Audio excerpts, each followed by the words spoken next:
Assalamualaikum warahmatullahi wabarakatuh.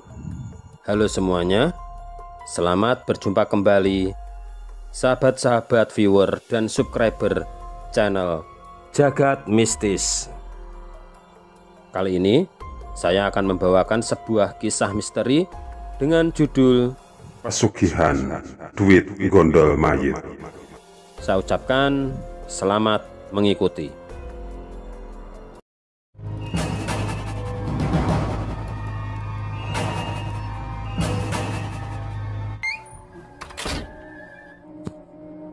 Kejadian ini terjadi kira-kira ketika aku masih kelas 5 SD.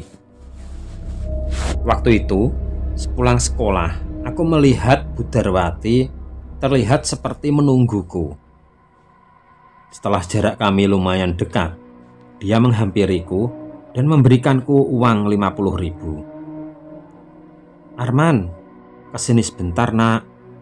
Ini ada rezeki buat kamu. Cepat buat beli jajan ya," kata Bu Darwati kepadaku.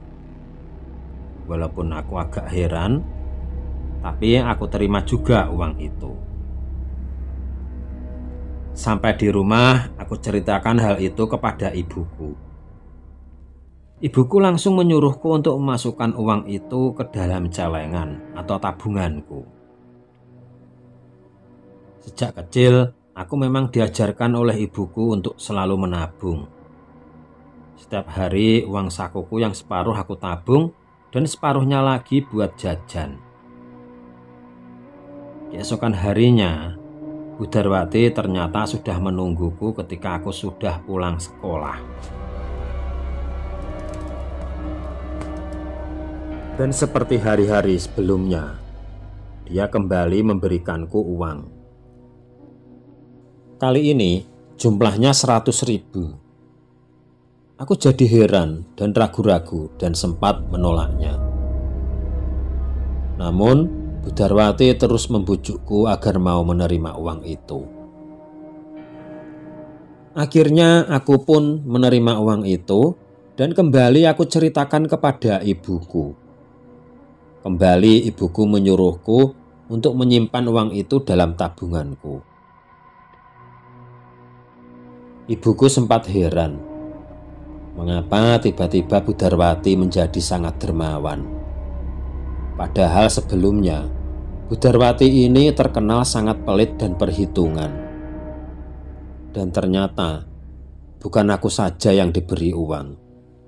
Temanku juga ada yang diberi uang dan mereka langsung menghabiskannya untuk jajan.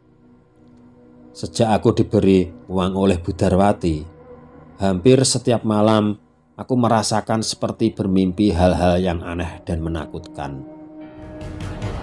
Ketika pertama kali aku diberi uang, aku bermimpi didatangi sesosok wanita cantik yang terus menatapku sambil tersenyum. Dan keesokan harinya, ketika aku diberi uang untuk kedua kalinya, kembali aku bermimpi bertemu dengan wanita cantik itu. Namun kali ini situasinya agak berbeda. Sang wanita cantik itu dikawal oleh 4 sosok pocong yang membawa keranda. Wanita cantik itu menghampiriku dan menyeretku untuk masuk ke dalam keranda yang dibawa oleh 4 pocong di belakangnya. Aku pun berteriak-teriak menolak, tidak mau, dan akhirnya terbangun dari tidur. Keesokan harinya, di sekolah aku mendapatkan kabar yang sangat mengagetkan.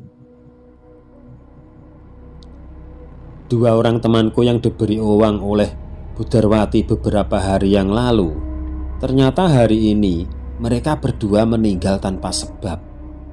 Entahlah apa yang terjadi. Yang jelas, menurut orang-orang yang menyaksikan jenazahnya, kedua temanku itu tubuhnya melepuh seperti tersiram air panas. Sampai di rumah aku langsung jatuh sakit dan merasakan tubuhku sangat panas sekali. Ayah ibuku langsung panik dan membawaku ke dokter. Namun ternyata dokter tidak menemukan penyakit di tubuhku. Perkiraan sang dokter, aku ini demam biasa dan akhirnya aku diberikan obat jalan dan disuruh untuk beristirahat. Namun dari hari ke hari sakitku itu tidak kunjung sembuh. Dan hampir setiap malam aku kembali bermimpi didatangi oleh wanita cantik bersama para setan pocongnya. Akhirnya ibuku mengabari ayahnya atau kakekku. Malam harinya kakek datang menjengukku. Beliau meraba keningku, dan setelah meraba keningku, kakek seperti menggeleng-gelengkan kepala. "Kenapa ya? Apa yang terjadi dengan Arman?" tanya ibuku kepada sang kakek. Terlihat kakek menghela napas panjang. Kakekku ini memang di desanya dikenal sebagai orang yang sering dimintai tolong oleh orang-orang yang terkena gangguan gaib. Setelah menghela napas panjang, kakek berkata, "Sepertinya Arman ini ada yang mengincar." "Maksudnya gimana ya?" tanya ibuku dengan nada cemas.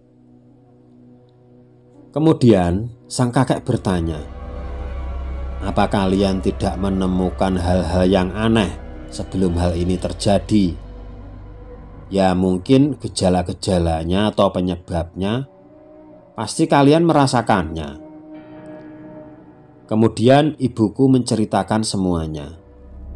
Mulai dari aku diberi uang oleh Budarwati dan uangnya aku tabung, sampai setiap malam bermimpi didatangi oleh wanita cantik yang dikawal setan pocong.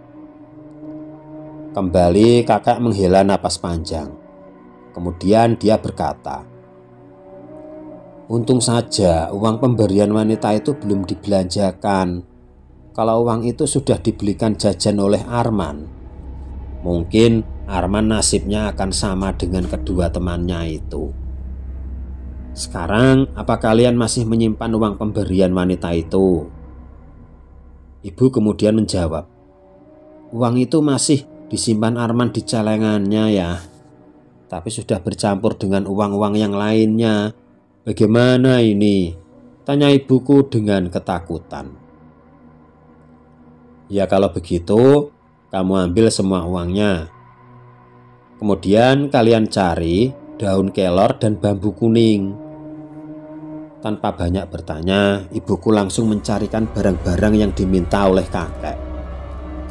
Setelah menunggu beberapa lama, ibuku datang bersama para tetanggaku dan mereka membawa daun kelor dan bambu kuning.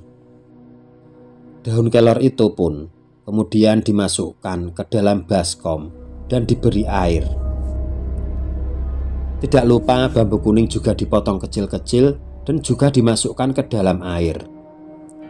Setelah itu kakek duduk bersila dan seperti merapalkan sebuah mantra yang sangat panjang.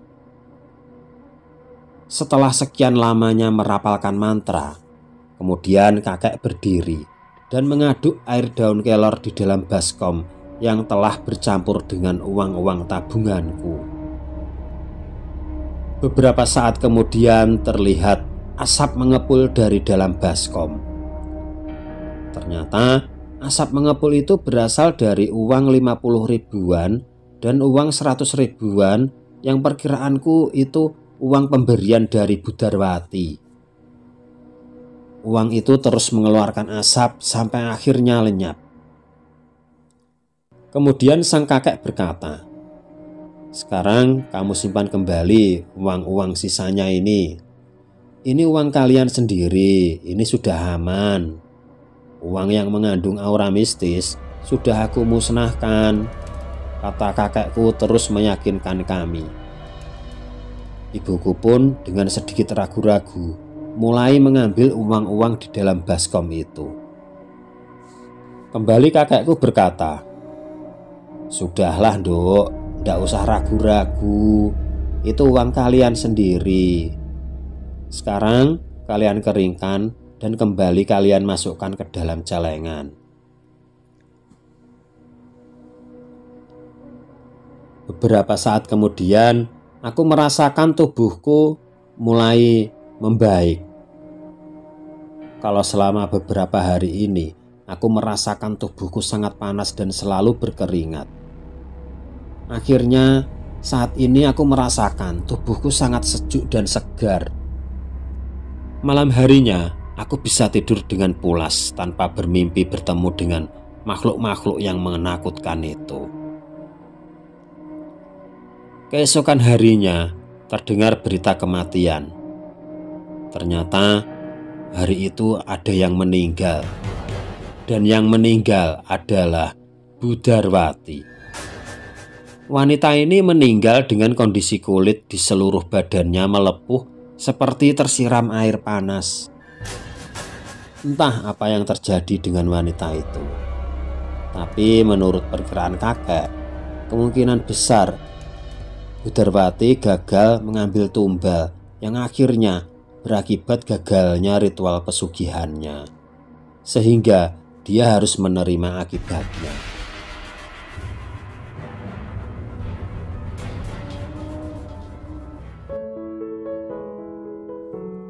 Dan akhirnya cerita ini selesai sampai di sini.